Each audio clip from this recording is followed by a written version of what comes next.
Pendaftaran seleksi pegawai pemerintah dengan perjanjian kerja P3K 2024 tahap 2 telah resmi diperpanjang hingga tanggal 7 Januari tahun 2025 pukul 23.59 waktu Indonesia Barat.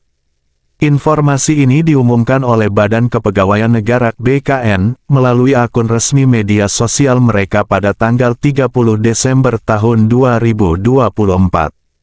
Berikut adalah jadwal terbaru seleksi P3K 2024 tahap 2.